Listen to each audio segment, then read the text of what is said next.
Assalamualaikum warahmatullahi wabarakatuh.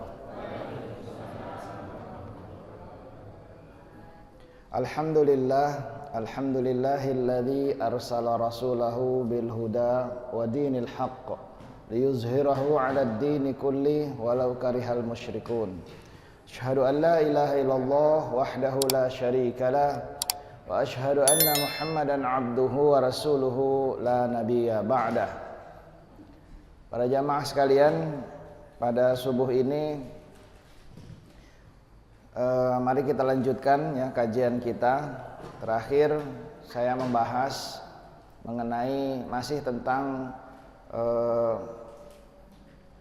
wazifatur rasul, tugas-tugas rasul berkaitan dengan memahami bagaimana kita bersyahadat.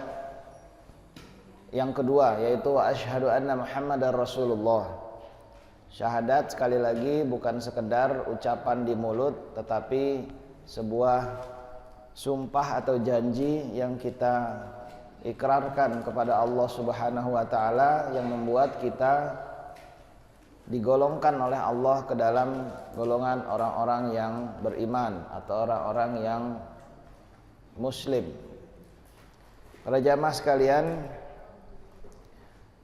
untuk memahami bagaimana konsekuensi dari sumpah kita yaitu wa asyhadu anna Muhammadar Rasulullah, tentu kita harus memahami apa tugas Rasul dan apa kewajiban kita terhadap Rasulullah. Wajibuna nahwar Rasul. Kewajiban kita kepada Rasulullah inilah yang menunjukkan apakah syahadat kita sudah seperti yang dikehendaki oleh Allah Subhanahu wa taala. Kita telah membahas mengenai yang terakhir ya, tugas Rasulullah sebagaimana dalam beberapa ayat ya, termasuk surah Al-Hajj, surah ke-22 ayat ke-78, ayat terakhir ya. Potongan ayatnya ya, ayat itu panjang. A'udzubillahi minasyaitonirrajim. Wajahidu fillahi haqqa jihadih wajtabakum wa ma ja'ala 'alaikum fid dini min haraj millata abikum Ibrahim huwa sammakumul muslimina min qablu wa fi hadza liyakunar rasulu syahidan 'alaikum wa takunu syuhada 'alan nas. Ini yang saya garis bawahi ya. Jadi liyakunar rasulu syahidan 'alaikum, agar rasul itu menjadi syahid bagi kalian, wa takunu syuhada 'alan nas, dan agar kalian pun menjadi syahid, syuhada jamaknya dari syahid itu syuhada, 'alan nas, bagi manusia semuanya.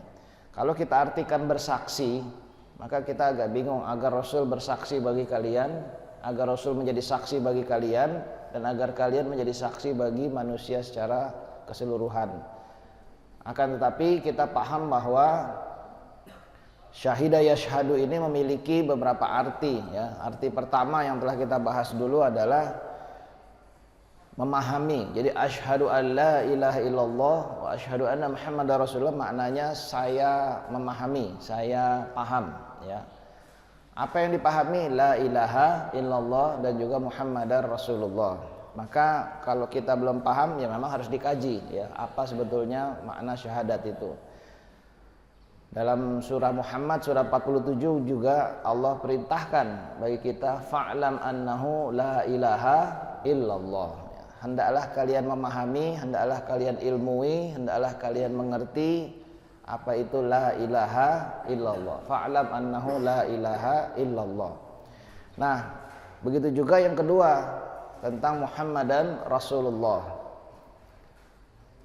Selain memahami, asyhadu atau syahida yashhadu itu juga bermakna sebagai janji atau sumpah yang juga sudah pernah kita bahas. Jadi kita bersumpah, saya berjanji, saya bersumpah la ilaha illallah, dan saya berjanji, saya bersumpah Muhammadan Rasulullah. Nah, janji ini yang akan ditagih oleh Allah, dan janji ini yang akan menjadi kewajiban kita seumur hidup. Selama kita masih hidup, maka kita harus hidup dengan prinsip la ilaha illallah Muhammadan Rasulullah. Nah, di antara bagaimana mewujudkan hal ini ya, kita pahami ini tugas Rasul yang terakhir ya, bahwa Rasul harus menjadi syahid. Syahid itu saksi. Ini membawa kita pada makna syahadat yang ketiga ya. Yang lalu kita udah bahas ya, pengajian yang lalu kita udah bahas tentang kaitannya ayat ini dengan mukjizat yang Allah berikan pada Rasulullah Shallallahu Alaihi Wasallam. Kita tahu setiap Nabi Rasul dibekali atau dibantu oleh Allah dengan mukjizat. Mukjizat kita sudah paham bahwa itu adalah ayat. Kalau dalam Al-Quran juga disebut mukjizat itu dengan ayat. Wa arahul ayatal kubro. Nabi Musa menghadapi Fir'aun, kemudian Nabi Musa menunjukkan ayatal kubro ya. Ayat itu mukjizat yang besar ya. Dan setiap Nabi Rasul dibekali mukjizat sesuai dengan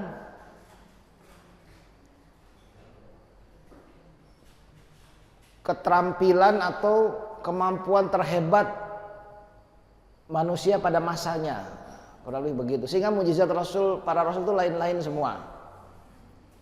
Zaman Nabi Soleh misalnya, mukjizatnya unta yang dikeluarkan dari batu, dari gunung batu.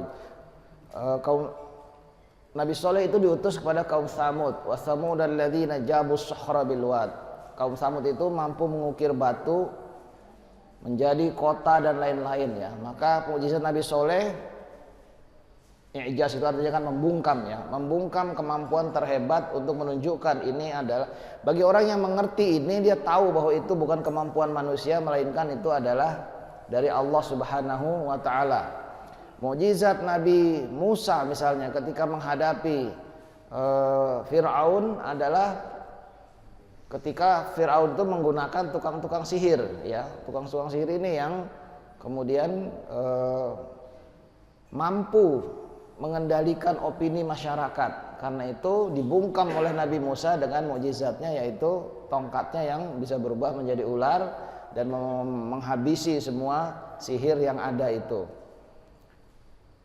Kemudian Nabi Isa misalnya, Nabi Isa alaihissalam mukjizatnya adalah menyembuhkan orang yang buta dari lahir atau bahkan menghidupkan orang yang sudah meninggal.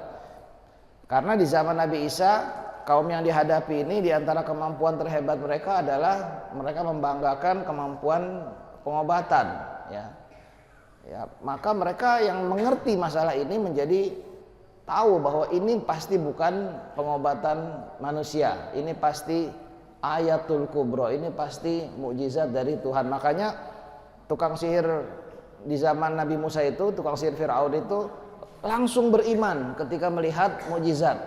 Padahal belum pernah ngaji, belum pernah belajar. Tapi karena mereka mengerti ini mukjizat, mereka langsung beriman. Beda dengan Fir'aun yang gak ngerti sihir.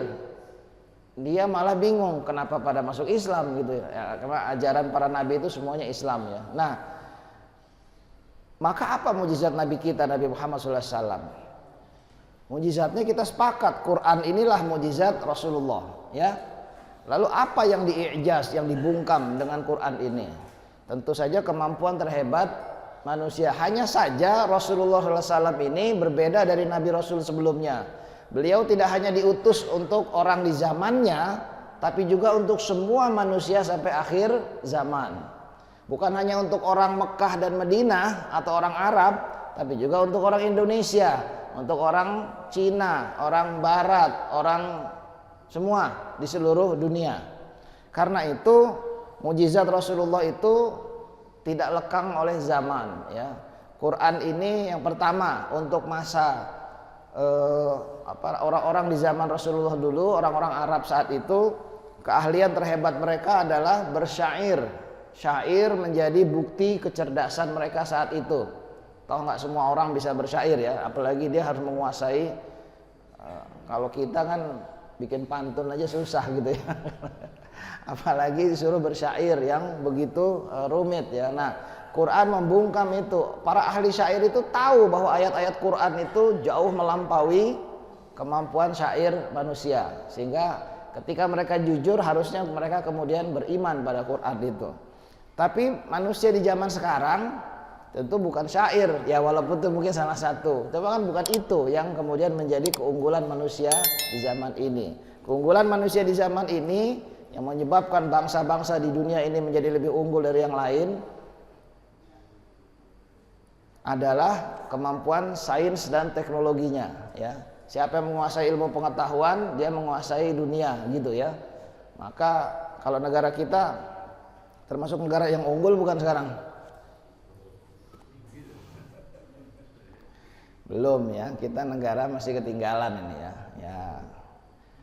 Masih banyak negara-negara lain yang kita anggap lebih unggul. Kenapa? Karena mereka menguasai terutama sains dan teknologi itu. Ya, makin mereka menguasai itu makin unggul.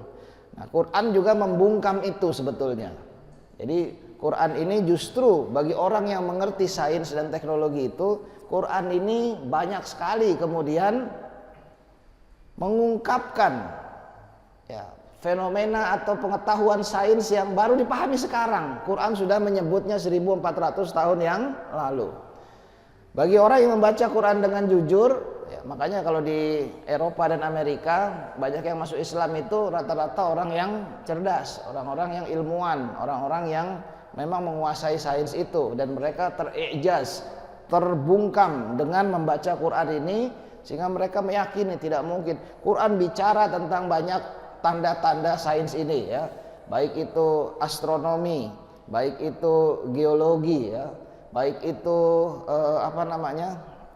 kesehatan, baik itu tentang kondisi janin di dalam perut ibu ya.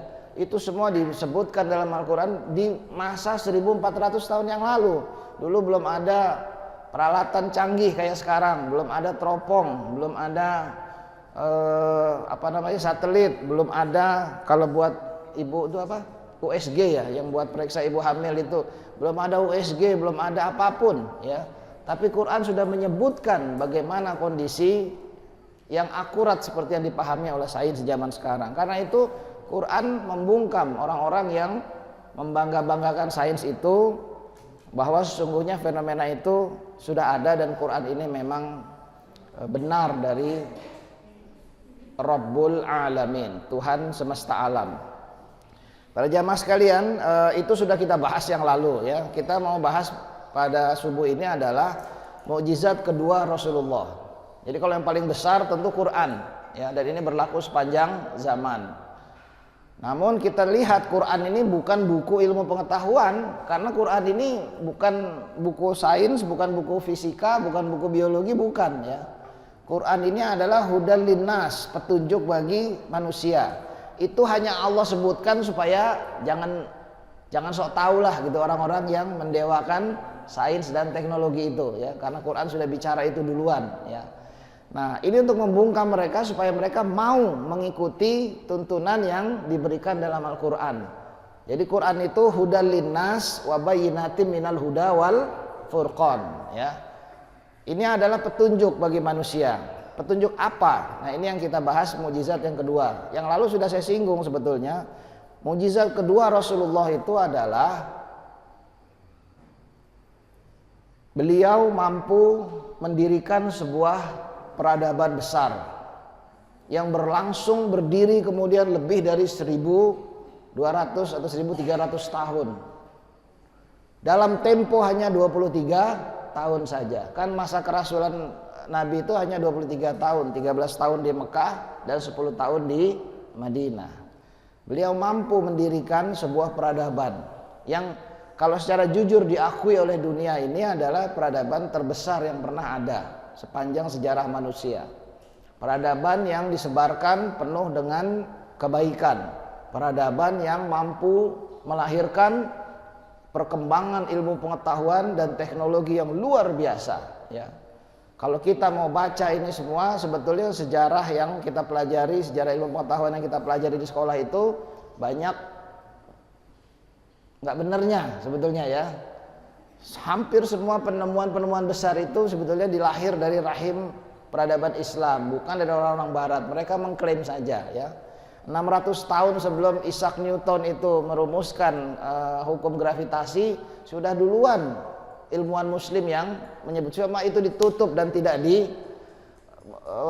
sebelum dia ahli matematik misalnya, duluan umat Islam ya, Al-Khawarizmi misalnya, dan lain-lain, banyak sekali sebetulnya ilmuwan muslim di bidang kedokteran dan lain-lain, cuma itu kemudian ditutup dan sekarang yang dibangga-banggakan adalah orang-orang barat saja ya. Kalau kita jujur, saya pernah mendengar pidatonya dulu masih pangeran, sekarang udah raja ya, Raja Charles dari Inggris itu. Dia secara jujur berpidato menyebutkan ya bahwa peradaban Islam inilah yang membuat kita menjadi melek seperti sekarang ya. Inilah peradaban yang kemudian menjadi peradaban ideal. Peradaban-peradaban sebelumnya dan mungkin setelahnya itu peradaban yang penuh dengan cacat dan ketidaknormalan bagi manusia ya. Peradaban-peradaban besar yang dibangun entah itu di Eropa, di Cina, di Mesir dan lain-lain, itu peradaban yang penuh dengan kekejaman sebetulnya. Hanya peradaban Islam lah yang kemudian lahir besar menjadi peradaban yang betul-betul rahmatan lil alamin. Nah, para jamaah sekalian, apa sebetulnya yang kemudian menjadi rahasia ini? Kalau kita baca surah Asy-Syura, surah ke-42 ayat ke-13, Rasulullah SAW itu disebutkan di sini ya. Ayat ke-13, syara'a lakum minad din ma wassa bihi Nuhan wa ma uhiya ilaika wa ma wassayna bihi Ibrahim wa Musa wa Isa an aqimud din wa la tatafarraqu fi. Ya, masih.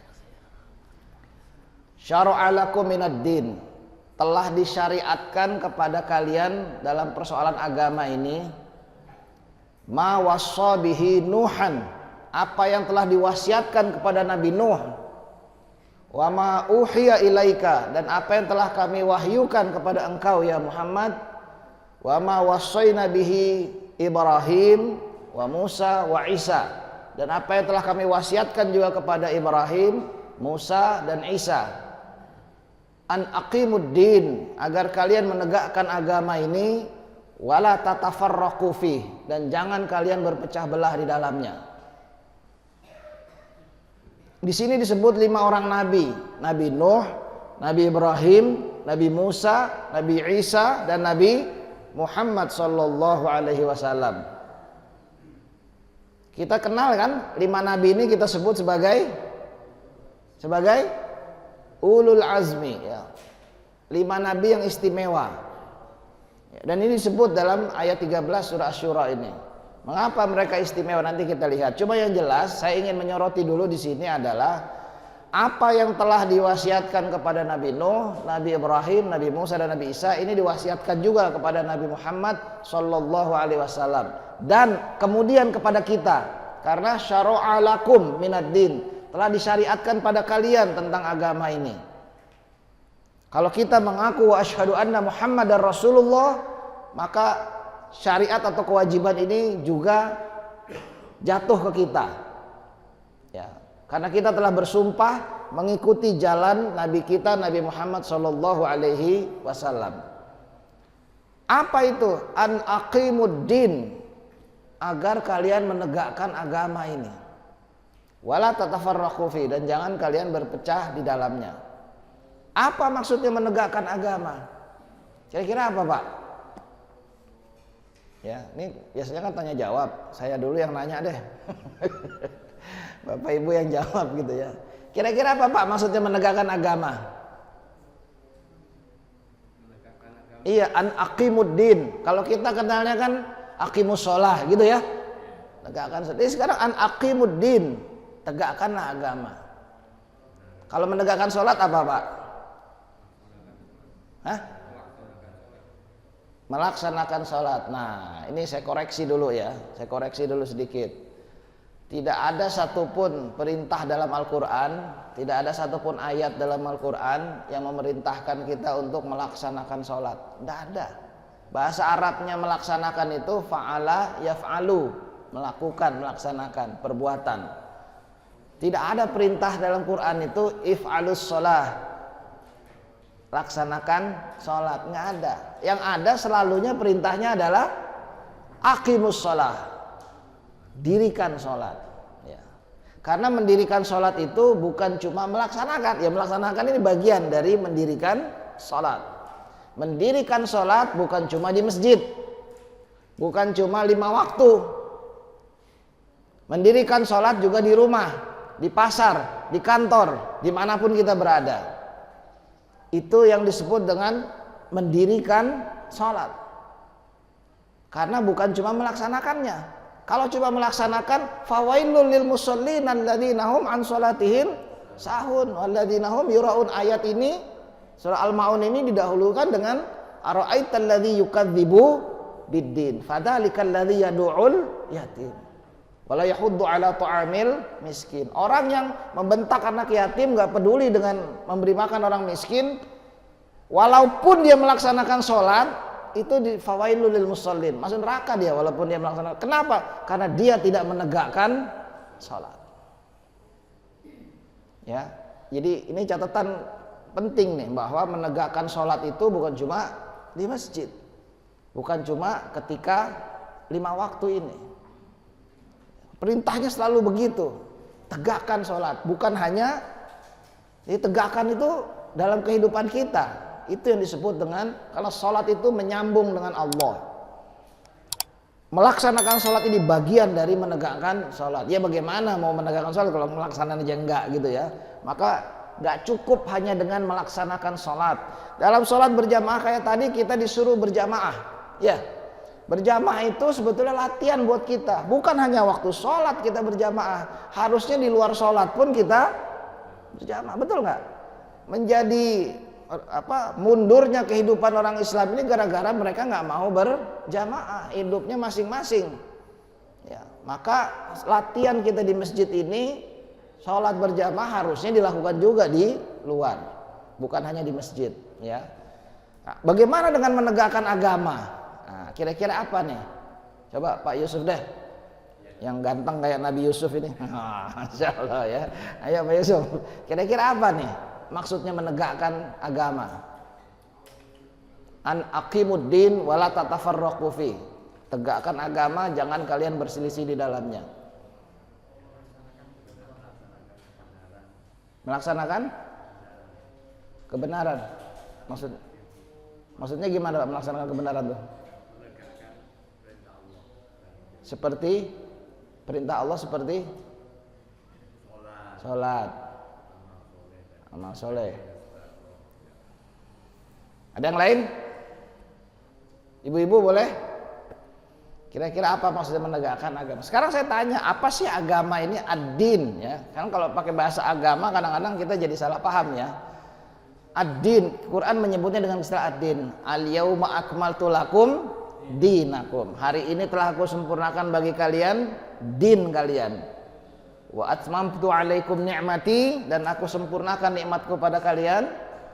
Wa raditu lakumul Islam islama dinan. Aku telah ridho bagi kalian, din kalian itu adalah Islam. Ya. Nah, apa maknanya ini? Ya, din. Din itu sebetulnya bukan sekedar status agama. Kalau Pak Yusuf dilihat KTP-nya agama Islam. Masih ada kolom agama itu ya? Masih? Belum dihapus ya? Jadi agama Islam itu bukan sekedar status ya. Ad-din kalau dalam bahasa Arab sebetulnya maknanya lebih pada hukum-hukum atau peraturan-peraturan ya. Sehingga dinullah adalah hukum-hukum peraturan-peraturan dari Allah. Fa'akim wajhaka lid-dini hanifa. Hadapkanlah wajahmu ke dalam din yang lurus ini. Artinya kita disuruh tunduk, nurut untuk melaksanakan hukum-hukum Allah itu. Menegakkan din, ya, aqimuddin maknanya menegakkan hukum-hukum Allah. Dan hukum-hukum Allah ini bukan cuma masalah ubudiyah Pak, bukan cuma soal sholat, puasa, zakat, bukan hanya yang kaitannya dengan ritual-ritual keagamaan. Malah lebih penting lagi, menegakkan ini adalah di dalam diri kita, keluarga kita, masyarakat kita. Itu harus tegak hukum Allah di situ. Maka kalau kita tidak mau menegakkan hukum Allah pada diri kita, tidak mau menegakkan hukum Allah pada keluarga kita, bukan cuma nyuruh keluarga kita sholat Pak, bukan. Tapi misalnya dalam pernikahan, dalam keluarga harus ditegakkan hukum Allah. Apa kewajiban suami, hak suami, kewajiban istri, hak istri, masing-masing harus tahu, harus paham dan harus saling menjaga dan menegakkan itu. Apa kewajiban dan haknya anak, kita harus sama-sama tahu. Andai misalnya terjadi perceraian atau talak, itu diatur pula dalam Al-Quran. Surah At-Tolak misalnya, surah ke-65 itu. Maka kemudian pesan utama dalam surah At-Tolak ini ketika akhirnya terjadi juga misalnya, walaupun tidak disarankan, tidak dianjurkan, tetapi apabila terjadi juga, maka hukum-hukum Allah itu kemudian harus dikedepankan. Baca surah At-Tolak dari ayat pertama. Bismillahirrahmanirrahim. Ya ayuhan nabi idza talaqtumun nisa fatalliquhunna li'iddatihinna wa ahsul iddah. Wahai nabi, kalau engkau menceraikan istri, ceraikanlah pada saat bisa menghitung iddahnya. Nah, kita harus ngerti iddah itu apa. Mau nggak Pak Yusuf iddah itu? Nggak pernah talak kan, alhamdulillah gitu ya. Jadi, tapi paling kita harus tahu juga ya apa itu iddah, sehingga wa ahsul iddah, maka laksanakan atau tegakkan iddah itu. Ya iddah itu gini loh Pak, kurang lebih kalau bapak mentalak istri itu nggak langsung otomatis jatuh ya, dia ada waktu tunggu 3 kali quru. 3 kali quru itu 3 kali haid suci 3 kali ya. Kita sering menyebutnya menjadi 3 bulan supaya gampang ya. Ketika itu bisa dihitung, nah kalau sampai dalam waktu 3 bulan atau 3 kali quru ini tidak ada rujuk, maka barulah talak itu sah, jatuh ya. Ingkrah kalau bahasa hukumnya di pengadilan, ingkrah sudah. Kemudian ini kalau di masa ini maka belum ingkrah sebetulnya, belum jatuh, itu masih bisa rujuk begitu saja. Tapi kalau udah lewat ini, maka kalau mau rujuk harus ijab kabul lagi gitu ya, nggak bisa langsung ya boleh masih, cuman masih ijab kabul lagi dengan seperti awal lagi. Nah setelah pemahaman ini langsung disambung ayatnya dengan wattaqullah rabbakum, takutlah kalian kepada Allah Tuhan kalian. Jadi dalam talak pun disuruh suami takut pada Allah, bukan takut pada mertua Pak. Bukan takut pada, enggak ya, bukan takut pada istri. Ikatan suami takut istri Pak. Bukan itu, tapi wattaqullah rabbakum, takutlah karena wattaqullah bukannya bertakwa Ustaz. Iya, bertakwa. Tanda takwa itu takut sebetulnya. Kalau khotib mimbar Jumat ini selalu ittaqullah, artinya takutlah pada Allah begitu. Takutlah pada Allah yang menyaksikan bapak-bapak lagi Jumatan. Masa berani tidur ketika ini kan nggak takut berarti kan. Masa diundang sama Allah, datang ke rumah Allah, melaksanakan sholat Jumat ya, tidur. Ya, kalau tidur di rumah aja ya. Lain kali kalau mau tidur di masjid bawa bantal, bawa. Takutlah pada Allah. Jadi takut ini menjadi, kenapa harus takut? Karena jangan melanggar ketentuan-ketentuan yang telah termasuk dalam persoalan talak tadi misalnya ya. Nah, Islam bukan hanya mengatur masalah rumah tangga, bukan hanya mengatur masalah keluarga, tetapi juga masalah masyarakat secara umum. Diutus untuk menegakkan hukum-hukum ini dan menjadi contoh bagaimana cara menegakkannya, baik untuk dirinya, keluarganya, maupun untuk masyarakat. Karena itu, nah ini kemarin ada acara nggak di sini? Hari Ahad kemarin kan masuk 1 Muharram ya. Biasanya ada peringatan-peringatan, ada kemarin di sini Pak, ada ya. Dan membahas masalah hijrah, biasanya begitu ya. Nah ini sekarang tanggal 7, 8, 6. Nambah 7 ya. Hitung lagi deh. Nah, 7 Pak ya. Besok 8, salah gitu. Nah, baiklah. Jadi gini ya. Salah satu episode terpenting dalam sejarah dakwah Rasulullah ini adalah hijrah ini. Sampai-sampai begitu pentingnya masalah hijrah ini diabadikan oleh para sahabat menjadi tanda mulai tahun Islam.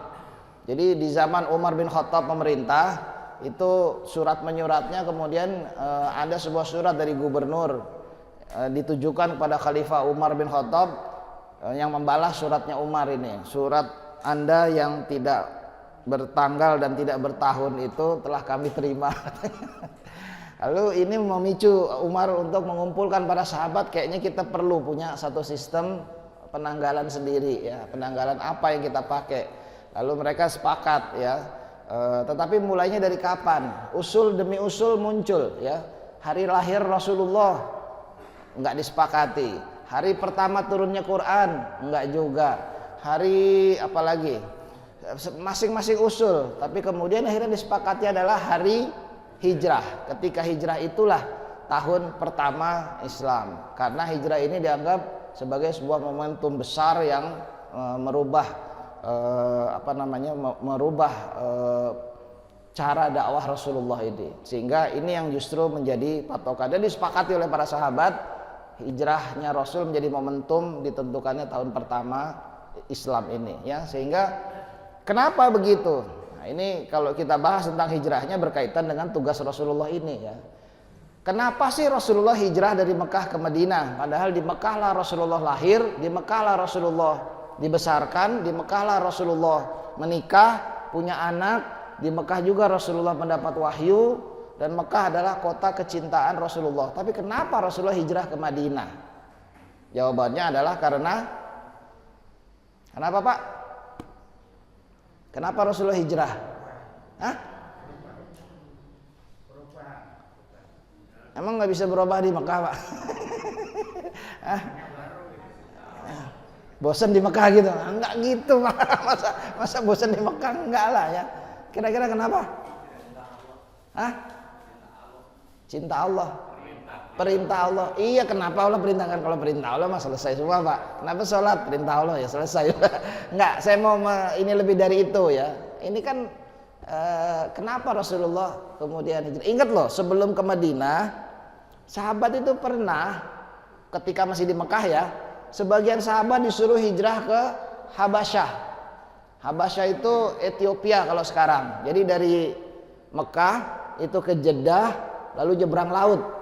Laut Merah itu sampai ke dataran Afrika, benua Afrika, dan di sana ada Ethiopia atau Habasyah itu. Jadi rombongan 40 orang ini lebih ya, itu hijrah ke sana ya. Dan dipimpin oleh Ja'far bin Abu Thalib, abangnya Ali bin Abi Thalib. Sampai kemudian ketika Rasulullah sudah hijrah ke Madinah, baru itu dipanggil lagi, mereka kembali lagi untuk bergabung ke Madinah. Rasul juga pernah berusaha untuk hijrah ke Taif. Taif itu kira-kira 60 kilo dari Mekah, wilayah pegunungan ya, Jakarta Bogor lah 60 kilo itu ya. Jadi tidak jauh dari Mekah sebetulnya. Nah tapi kemudian tidak jadi karena ditolak oleh orang-orang Taif. Baru akhirnya Rasul hijrah ke Madinah atau Yathrib dulu namanya. Rasul menamakannya Madinatul Munawwarah. Kenapa Rasulullah hijrah? Itu pertanyaannya ya. Terlepas dari kemananya dulu ya. Kenapa Rasulullah hijrah? Jawabannya karena apa Pak? Iya, apa perlunya Pak? Keperluan dakwah betul, tapi apa perlunya hijrah? Emang nggak bisa dakwah di Mekah? Masih kurang Pak. Apa nih strategi apa nih? Saya masih nggak paham nih. Apa maksudnya strategi itu Pak? Strategi kenapa? Tidak apa? Tidak berkembang. Perkembangannya penilaian apa? Kalau disebut dakwah di Mekah tidak berkembang, salah Pak. Karena dari waktu ke waktu tambah banyak orang yang masuk Islam di Mekah itu. Tambah banyak Pak. Ini diakui oleh Abu Sufyan ya. Waktu itu masih kafir ketika dipanggil oleh Heraklius, Kaisar Romawi. Ketika Heraklius mendapat surat dari Rasulullah SAW. Dipanggil Abu Sufyan tuh, kamu udah di Mekah? Iya. Siapa Muhammad ini? Ditanya. Orang Mekah itu terkenal jujur ya, sehingga Abu Sufyan menjawab apa adanya. Ketika ditanya apakah dakwahnya itu, pengikutnya itu tambah banyak atau masih tambah banyak, katanya. Makin lama makin banyak. Jadi bukan tidak berkembang, Pak. Berkembang. Kalau perkembangan itu diukur dari banyaknya orang yang masuk Islam, itu makin lama makin berkembang, makin banyak. Hah? Banyak tekanan dari musuh. Musuhnya siapa, Pak? Emang Nabi takut sama musuhnya? Ya, kita perlu paham ini secara serius ya. Kenapa sih Rasulullah hijrah sampai ini menjadi begitu penting? Kalau saya simpulkan, ya udah setengah 6 lewat ini. Saya simpulkan jawabannya sederhana, Pak. Islam tidak bisa berkembang seperti seharusnya di Mekah. Ya, di Mekah Islam tidak bisa tegak. Nah, kembali ke Aqimuddin. Islam tidak bisa tegak di Mekah. Bukan tidak banyak pengikutnya makin banyak. Tetapi Rasul tidak bisa menegakkan aturan Islam di Mekah. Kenapa? Ya betul Pak Yusuf, karena dihalangi oleh penguasa Mekah. Penguasa Mekah itu tidak mau Islam itu tegak di situ.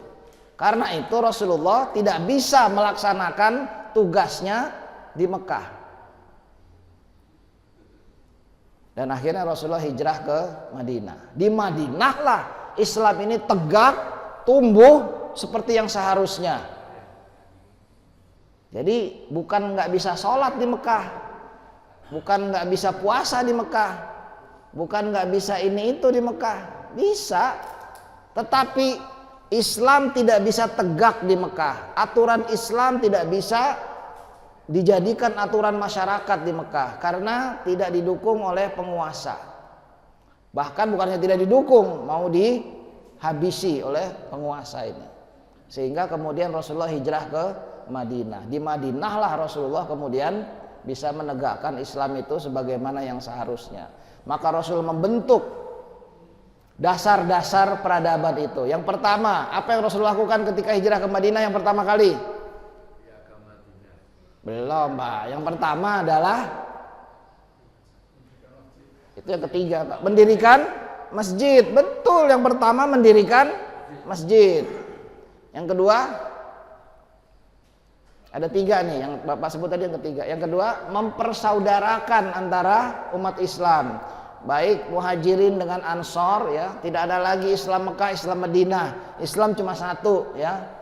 Tidak ada lagi Islam ini, Islam itu. Islam cuma satu, kalian semua bersaudara. Dipersaudarakan antara umat Islam saat itu. Baru yang ketiga, menetapkan konstitusi, undang-undang dasar pertama dari sebuah negara modern yang kita mengenalnya dengan Piagam Madinah. Piagam Madinah ini mengikat bukan cuma orang Islam, tapi juga orang kafir yang ada di Madinah. Rasul bukan hanya menjadi pemimpin buat orang Islam, tapi juga bagi orang-orang kafir yang ada di situ. Banyak orang kafir di Madinah, ya, terutama orang-orang Yahudi, ya. Ada Bani Nadir, Bani Qainuqa dan Bani Quraizoh yang besar-besar itu di sana. Maka Rasul bukan hanya menjadi pemimpin umat Islam, tapi menjadi pemimpin sebuah wilayah yang majemuk kalau bahasa kitanya.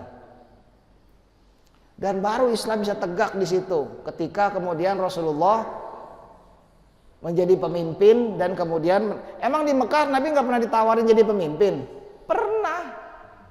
Tahu nggak kita Rasul pernah ditawarin jadi pemimpin? Ketika Abu Jahal CS ini udah stres juga, ini bagaimana nih kita menghambat dakwahnya Muhammad ini katanya. Akhirnya diusulkan, ditawarkan. Setelah negosiasi datang utusan, ya Muhammad, kalau engkau pingin jadi orang kaya, kami akan mengumpulkan harta sehingga engkau menjadi orang paling kaya di Mekah. Kalau engkau pengen kekuasaan, kami akan bersepakat untuk tidak memutuskan sesuatu sebelum engkau menyetujuinya. Ingat ya, di Mekah tuh nggak ada sistem kerajaan.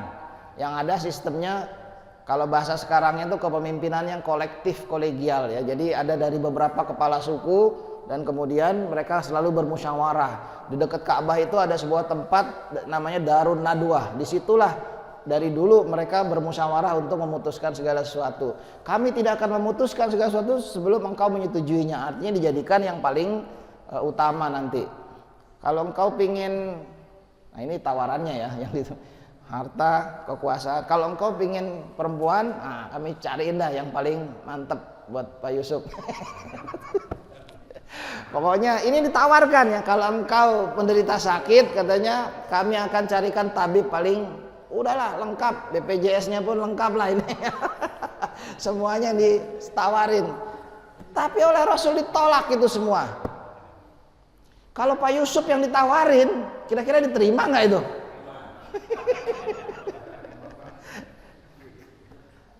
Oleh Rasul ditolak. Kenapa Rasulullah menolak? Ditawarin jadi yang paling ter di Mekah. Kenapa? Karena tawaran itu datang sekaligus mengunci Rasulullah. Nggak boleh menegakkan Islam. Tetap saja tegakkan aturan jahiliyah. Nggak boleh dirubah. Nah, itu yang membuat Rasulullah menolak tawaran itu. Lah buat apa? Ya, yang menjadi tugas saya adalah menegakkan agama ini. Maka ketika di Madinah Rasul menunjukkan begini loh cara mengatur masyarakat yang benar. Itu menjadi bagian dari tugas Rasulullah. Begini loh, sehingga akhirnya kemudian Madinah disebut Munawwarah. Munawwarah itu sesuatu yang cemerlang bersinar. Nawir, nawara, nawir itu terang ya. Nawir buyutikum biqiraatil Quran, terangi rumah kalian dengan bacaan Quran ya. Jadi Madinatul Munawwarah, Madinah yang menerangi supaya semua tahu ini model tegaknya kehidupan yang benar itu modelnya seperti ini. Bukan seperti di Mekah. Bukan. Di sini Rasulullah bukan hanya untuk orang Islam tapi untuk semua. Dijamin keamanannya, dijamin perlindungannya dan seterusnya, haknya sama dan lain-lain. Dan itu tidak bisa kalau kemudian Islam tidak tegak menjadi sebuah aturan. Makanya dalam ayat 13 surah Asy-Syura ini diwasiatkan kepada Rasulullah apa yang pernah diwasiatkan pada Nabi Ibrahim, Nabi Nuh, Nabi Ibrahim, Nabi Musa dan Nabi Isa. An aqimuddin, tegakkan agama ini, artinya menegakkan hukum-hukum Islam. Kita masyarakat Indonesia ini sebetulnya ketika negara kita ini berdiri tujuannya juga itu seperti yang dicontohkan Rasulullah. Ya. 5 sila Pancasila itu sebetulnya adalah tujuan beragama semua. 5-5-nya ini ya. Cuma kan bahasanya nggak bahasa Islam, hanya disebut supaya semuanya juga terima ya. Bahkan sila pertama yang tadinya disepakati ketuhanan dengan menjalankan syariat Islam bagi pemeluknya itu kemudian diganti dengan ketuhanan yang Maha Esa. Oke, nggak apa-apa ya. Tapi yang jelas tujuannya ini dipenuhi. Kemanusiaan, persatuan, keadilan dan musyawarah dan keadilan ya, itu harus dipenuhi semua. Begini seharusnya yang benar. Akan tapi ya kalau kemudian ini diplesetkan, diterjemahkan sesuka hati, ya jadilah nggak karu-karuan gitu ya. Yang harusnya betul-betul menjadi sebuah tujuan kesejahteraan bersama menjadi hilang ya. Kalau ini kemudian tidak dijalankan dengan benar. Maka sekali lagi tugas orang Nabi Rasul itu adalah menegakkan bagaimana masyarakat yang adil makmur itu sebetulnya. Dan itu berhasil dijalankan oleh Rasulullah dalam tempo yang sangat-sangat singkat. 23 tahun berdirilah sebuah peradaban yang setelah tegak itu bersinar ke seluruh dunia, termasuk ke Indonesia. Itu yang kemudian terjadi. Sudah terjadi sejak 1400 tahun yang lalu ya. Tapi qadarullah, kita ditakdirkan oleh Allah untuk lahir hidup ketika itu nggak kelihatan lagi. Ya, sejak 100 tahun yang lalu lebih itu sudah nggak kelihatan lagi kita nggak tahu seperti apa Islam yang tegak. Apakah Indonesia nih begini Islam yang benar itu, yang tegak itu? Enggak juga. Apakah kita tunjuk negara mana? Saudi? Enggak juga, karena di Saudi kerajaan bukan musyawarah ya. Enggak seperti itu Islam itu sebetulnya. Nah, dan lain-lain. Maka para jamaah sekalian, ini menjadi penting Dan untuk itulah makna dari liyakunar rasulah syahidan alaikum, agar Rasulullah menjadi contoh teladan. Saksi di sini syahidan itu adalah contoh teladan. Kita orang Islam harus mengacu pada Rasulullah. Setelah kita mengacu pada Rasulullah, kita pun bisa menjadi syuhada 'alan nas, bisa menjadi acuan bagi manusia semuanya. Jadi Pak Yusuf orang non muslim tidak pernah baca Quran, Pak. Orang non muslim kenalnya Pak Yusuf.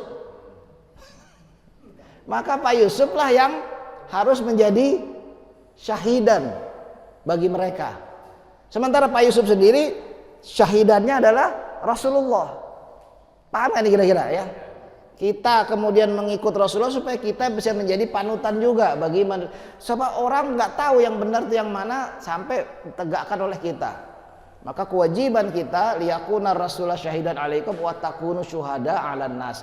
Dan ini bukan kewajiban perorangan individu doang, tapi kewajiban berjamaah. Nggak bisa sendirian. Sama kayak didik anak, Pak, nggak bisa sendirian. Ya kan? Susah. Maka bahkan nggak bisa hanya dengan orang tuanya aja, mungkin harus satu masyarakat didik anak tuh, ya. Karena itu Rasul mendirikan masjid pertama kali. Masjid ini menjadi pusat perubahan. Masjid menjadi pusat perubahan. Di masjidlah segala sesuatu itu bisa berubah. Minaz zulumat ilan nur, dari kegelapan menuju cahaya. Maka fungsi nomor satu masjid di zaman Rasulullah dulu, dari sekitar 13 fungsi itu, nomor satu masjid itu adalah pusat ilmu. Pusat ibadah itu nomor dua. Pusat ilmu. Kenapa? Karena orang hanya bisa berubah kalau isi kepalanya berubah. Dan harusnya itu bisa berubah ketika orang ke masjid. Karena tidak ada perubahan kecuali perubahan di isi kepala kita ini dulu. Lah kalau kita nggak tahu mana yang benar mana yang salah, ya sampai seumur hidup ya begitu aja terus. Tapi setelah kita tahu mana yang benar, mana yang salah, maka bisa ada perubahan. Dan perubahan itu dilaksanakan bersama-sama. Fungsi masjid itu bukan cuma tempat sholat. Kalau cuma tempat sholat, panggilnya musola. Musola itu kan tempat sholat, ya. Masjid ini disebut masjid, tempat sujud. Sujud itu simbol ketaatan pada Allah. Iblis itu menjadi kafir karena dia tidak mau nurut perintah Allah. Maka masjid menjadi kumpulan orang-orang yang sama-sama mau taat pada Allah. Bukan hanya untuk dirinya pribadi, tapi untuk melaksanakan sesuatu yang dampaknya itu ada di masyarakat. Masjid menjadi pusat perubahan. Tapi sayang, mungkin sudah berlaku hadis Rasulullah yang memprediksi akan tiba sebuah zaman di mana Islam hanya tinggal namanya, Quran hanya tinggal bacaannya atau tulisannya. Dan masjid-masjidnya saat itu megah, tapi jauh dari petunjuk, jauh dari al-huda, itu petunjuk ya, ilmu dan petunjuk. Naudzubillah tsumma naudzubillah. Nah, kita khawatir nih kalau kemudian kita hanya memposisikan masjid ini hanya jadi tempat sholat. Padahal yang dibangun Rasulullah untuk membuat peradaban ini nomor satu masjid. Masjid itu bukan cuma bangunannya. Kadang-kadang ini alhamdulillah ya, Al-Hikmah ini termasuk masjid yang bagus ya, makin lama makin bagus. Kita bersemangat untuk membaguskan masjid, tapi jangan lupa fungsinya bukan nanti udah nyaman masjidnya pada ngantuk semua di dalam. Nanti yang disalahin, ini masjidnya terlalu nyaman sih, karpetnya terlalu empuk. Pakai AC, akhirnya malah jadi pada ngantuk semua ya, ya repot ya kalau kayak gitu. Nah, Bapak Ibu ya, jangan masjid itu tinggal megah bangunannya tapi kemudian kosong dari petunjuk. Ini yang sebetulnya menjadi masjid di zaman Rasulullah itu sederhana, nggak bagus-bagus amat ya, tetapi dia bisa menjadi petunjuk dan menjadi pusat berkembangnya sinar ini. Baik ya, jadi mungkin ini dulu ya yang saya sampaikan, bahwa liyakuna rasulullah syahidan alaikum itu maknanya adalah Rasul menjadi apa istilahnya itu, role model. Role model itu bahasa Inggris apa, bahasa Indonesia? Contoh teladan ya. Dalam surah Al-Ahzab juga disebutkan itu ya, bahwa Allah telah menjadikan Rasulullah itu sebagai uswatun hasanah. Laqad kana lakum fi Rasulillah uswatun hasanah.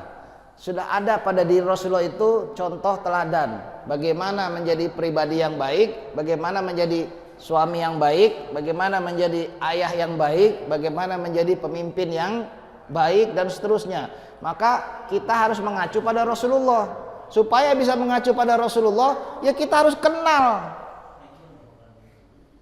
Kalau saya nggak kenal Pak Yusuf, ya bagaimana saya mau? Nggak bisa. Kalau kita tidak kenal Rasulullah, bagaimana mau menjadikan Rasulullah sebagai role model? Kita lebih kenal pada bintang film misalnya. Kita lebih kenal pada presiden misalnya. Emang nggak boleh? Boleh.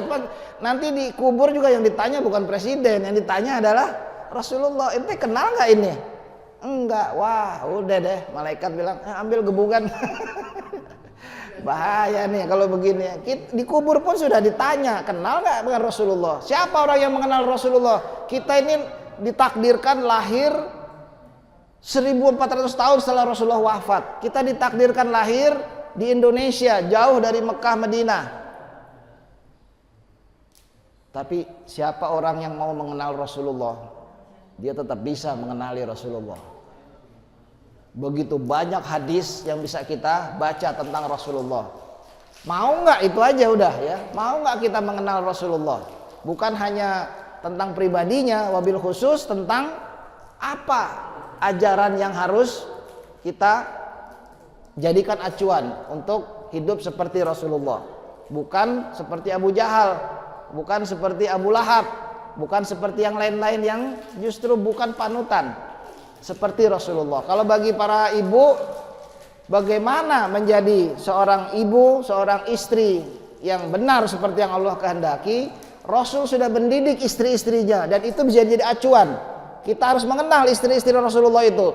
Siapa Khadijah, siapa Saudah misalnya, siapa Aisyah dan semua istri-istri Rasul yang lain. Ngomong-ngomong Pak Yusuf tahu nggak istri Nabi ada berapa? 11. Nggak, kurang. Ada lagi yang lain. Ada yang tahu nggak istri Nabi ada berapa? Semuanya total. Ya ada yang dicerai juga, iya. Yang nggak usah dihitung lah yang dicerai ya. Berapa? Benar tuh. Pak siapa? 13. Ya 13. Enggak, yang dicerai beda lagi Pak. Ada lagi, 2 lagi yang dinikah lalu dicerai itu ada ya. 13 ya. Siapa aja ntar tanya Pak Yusuf. Pak Yusuf tahu. Kalau nggak tahu biar Pak Yusuf cari itu. Masa kita nggak kenal Rasulullah? Berapa anaknya Rasulullah coba? Ini pribadinya dulu nih, belum ajarannya nih. Berapa anak Rasulullah Pak? Ya nengok lagi. Kalau saya tanya berapa anaknya presiden, Bapak tahu lagi ya. Anaknya Rasulullah tahu nggak berapa? Bu? Nggak tahu juga. Ada? Berapa? 5 ngasal Pak. 7 semuanya ya. 6 dari Khadijah, 1 dari Maria ya. 6 ini 2 laki-laki 4 perempuan ya. Hasan Husain itu cucu itu Pak. Hasan Husain ya. Qasim Abdullah ini anaknya Rasulullah, sehingga Rasul sering dipanggil Abul Qasim ya, bapaknya Qasim ya. Ada Qasim ada Abdullah. Tapi ini 2. Lalu yang 1 dari Maria ini Ibrahim, laki-laki juga. Tapi semua anak laki-laki Rasulullah meninggal ketika masih kecil. Ya, yang hidup hanya yang perempuan saja 4. Siapa aja itu? PR buat Pak Yusuf.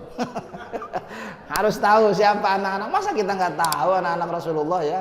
Hasan Husain itu cucu Pak, anak dari Fatimah, putri terakhir Rasulullah, menikah dengan Ali bin Abi Thalib ya. Baru lahir Hasan dan Husain itu. Baik ya, ini sebetulnya menjadi pemicu nanti Bapak Ibu sekalian ya. Kewajiban orang tua itu, terutama bapak ya, bukan sekedar cari nafkah buat anak. Mengenalkan Allah dan Rasul pada anak kita. Itu bapak kan ditanya tuh nanti, udah belum bapak kenalin Allah dan Rasul pada anak-anak bapak? Kalau belum, jadi catatan tuh ntar. Nanti anaknya misalnya nih, seorang anak dihisap, lalu kemudian dia jauh dari ajaran agama. Maka kemudian dia kena vonis nih, kena hukuman ini. Lalu anaknya protes, ya Allah bapak saya dulu nggak ngajarin. Nah, cari mana bapaknya? Sini. Oh, Bapak nih ke masjid sendiri aja.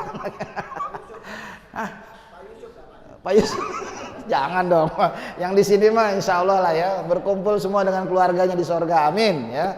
Jadi Bapak Ibu sekalian, kita harus mengenal Allah, mengenal Rasulullah. Bukan hanya mengenal, kalau Rasul bukan hanya mengenal pribadinya, tapi juga mengenal ajarannya. Dan itulah kemudian menjadi kewajiban kita kalau mau bersyahadat dengan benar. Baik, sebelum saya tutup seperti biasa, mungkin ada pertanyaan, silakan. Tentang ini atau yang lain boleh, silakan. Nah, ada? Oh ya, silakan Pak. Sering kita dengar orang, baik dia marah atau bahwa saya tidak takut kepada siapa-siapa, tapi saya takut kepada Allah. Ada pertanyaan dari cucu saya sampai sekarang belum terjawab. Wah, hebat. Begini, Cucunya hebat. harus takut kepada Allah. Memang Allah itu seperti apa? Nyeremin gitu ya. Wah. Pertanyaannya begitu. Terus Bapak jawab? Kalau belum. Oh, belum jawab. Kalau menakutkan, kenapa kita disuruh mendekatkan diri? Nah, mantep nih. Terus? Jadi kata bu guru dia bilang gitu. Allah tidak perlu ditakuti, tapi yang perlu dipatuhi. Karena kita nggak takut dengan surganya, tapi yang ditakutkan adalah nerakanya. Tidak perlu takut dengan rezekinya. Orang mengerjakan sesuatu karena takut dan mengerjakan sesuatu karena patuh, hasilnya akan berbeda. Bagaimana pendapat Pak? Ya. Ya, pertanyaannya anaknya cucunya umur berapa, Pak? Waktu itu kelas 6. Kelas 6. Wah, laki perempuan? Laki. Hebat nih ya. Emang anak-anak sekarang kalau nanya tuh suka bikin kaget bapaknya atau kakeknya. Ya. Kenapa perlu takut pada Allah ya? Kenapa perlu takut pada Allah? Ya. Jawabannya sebetulnya buat orang dewasa deh, Pak. Saya harus memformulasi lagi kalau buat anak-anak gitu ya. Sebetulnya begini ya, bukan takut pada Allahnya, tetapi takut melanggar aturannya. Karena sama kayak guru atau orang tua, kan ada larangan di sekolah. Boleh nggak di sekolah lagi belajar misalnya sambil main HP, sambil makan minum? Oh nggak boleh. Terus berani nggak kamu langgar? Kamu patuh nggak itu? Emang kalau saya langgar kenapa? Nah kan gitu ya, kalau dilanggar ada hukumannya nanti, nggak boleh masuk kelas lah atau apalah ya. Kalau disuruh ngerjain PR dikerjain nggak? Kalau nggak dikerjain terus kenapa? Jadi ketika orang tua atau guru atau siapapun di sekolah misalnya itu kemudian memberikan suatu aturan yang harus dipatuhi tadi ya, kalau tidak dipatuhi ada konsekuensi buruk yang bisa terjadi. Konsekuensi buruk inilah yang sebetulnya harus kita tanda kutip tadi ditakuti. Jangan suka ngerokok. Memang boleh anak sekolah ngerokok, Pak? Iya biarin. Emang bapak-bapaknya boleh? Nggak boleh juga ya. Gimana bapaknya boleh, anaknya nggak boleh? Bapaknya juga nggak boleh. Kenapa kemudian nggak boleh ngerokok? Kalau di sekolah kan ada aturan nggak boleh ngerokok kan? Kalau dia lakukan kenapa? Bisanya taat atau patuh itu ada dua, Pak, sumber yang mendorong seorang itu untuk menjadi patuh. Emang tujuannya patuh, tetapi yang mendorong ini ada dua. Satu, rasa takut. Dua, rasa harap. Kalau dalam bahasa Qur'annya khauf dan roja. Khauf dan roja inilah yang menjadi dasar orang melakukan apapun. Bukan hanya di sekolah, bukan hanya aturan. Apapun yang kita lakukan itu sesungguhnya didorong oleh dua motivasi ini, takut dan harap. Kenapa kalau ilmu orang Betawi bilang ilmu kudu ya, kalau haus kudu minum gitu. Kalau lapar kudu makan. Kenapa orang haus minum? Karena dia nggak mau haus. Maka kemudian dia minum. Kenapa? Kalau dingin pakai jaket kayak imam ini, Haramain ya. Kenapa pakai jaket? Karena dingin. Kalau Pak Yusuf begini aja ya, pakai jaket. Kenapa? Karena kita nggak mau kedinginan. Takut itulah yang menyebabkan kita mau melakukan sesuatu atau tidak mau melakukan sesuatu. Saya tidak mau merokok karena saya tahu itu merusak kesehatan dan Allah melarang saya merusak kesehatan. Maka patuhnya itu didorong oleh rasa takut itu tadi. Jadi rasa takut itu diperlukan. Kalau enggak kita bisa sakit, kalau enggak kita bisa mati. Itu yang mendorong kita mau melakukan sesuatu, Pak, atau tidak mau melakukan sesuatu. Selain takut juga ada rasa harap. Diharapkan kalau minum maka hausnya hilang. Diharapkan kalau belajar nanti jadi pintar, dan seterusnya dan seterusnya. Takut dan harap inilah yang menjadi keseimbangan motivasi. Dalam Islam tuh begitu, Pak. Dulu waktu kita membahas la ilaha illallah sebetulnya ini udah dibahas, yaitu la ilaha illallah bermakna la marhuba illallah dan la marghuba illallah. Tidak ada yang ditakuti kecuali hanya Allah, tidak ada yang diharapkan kecuali hanya Allah. Bukan takut pada Allah zatnya, karena Allah Maha Pengasih lagi Maha Penyayang. Tetapi Allah juga syadidul iqab, sangat keras siksanya. Nggak peduli istri Nabi sekalipun, kalau dia melanggar dan kafir maka dia kena hukuman. Ada konsekuensi langsung yang kemudian terjadi. Nggak peduli dia anak rektor suatu universitas, kalau nggak belajar tetap aja jadi bodoh. Nah, misalnya kan, nggak peduli. Harusnya begitu. Anak presiden pun kalau melanggar kena hukuman. Harusnya begitu, harusnya ya. Nah, kan harusnya begitu, Pak, memang ya. Jadi inilah yang kemudian mendorong tadi. Jadi takutnya bukan takut zat Allahnya, ya. Tetapi kemudian Allah yang Maha Penyayang itu nggak mau kita jatuh pada kesengsaraan. Kenapa diharamkan khamar misalnya? Karena itu merusak, membuntukan akal. Kenapa dilarang judi misalnya? Tahu sendiri, judi online sekarang bikin orang jadi hancur. Tapi ada yang kaya, ya kayanya sebentar. Gara-gara bisa kaya jadi boleh gitu. Takut itu karena ada konsekuensi buruk, dan Allah tidak pernah melarang sesuatu kecuali itu mudorotnya besar buat kita. Allah melarang zina, Allah melarang judi, Allah melarang khamar dan lain-lain itu karena mudorotnya besar. Nggak ada yang Allah larang itu, termasuk rokok ya. Halo bapak-bapak, rokok. Surah Al-A'raf ayat 157 itu larangannya, baca sendiri ya. Jadi Allah melarang segala sesuatu yang merusak diri kita, membawa mudorot. Karena itu takutnya bukan karena takut Allah zatnya ya. Karena Allah itu Maha Pengasih, Maha Penyayang. Allah nggak kepingin kita itu kena, dan ngerti atau nggak ngerti kita terikat hukum Allah. Bapak bisa duduk begini karena ada hukum yang Allah tetapkan. Hukum apa? Gravitasi. Kalau nggak ada gravitasi ngambang Bapak deh. Ya. Dan kita ngerti atau nggak ngerti hukum itu mengikat kita. Maka kalau Bapak ada di lantai 22 sebuah gedung, jangan keluar begitu aja, Pak. Hukum gravitasi mengikat kita, bisa jatuh gitu ya. Nah, karena itu kita menghindari itu, kita takut kena konsekuensi itu, sehingga kita mengerti hukum-hukum Allah dan jangan dilanggar. Kurang lebih begitu ya. Nah, kalau ini kita pahami, Allah mau hidup kita itu baik, Allah mau hidup kita itu selamat. Muslim itu orang yang salam itu selamat ya.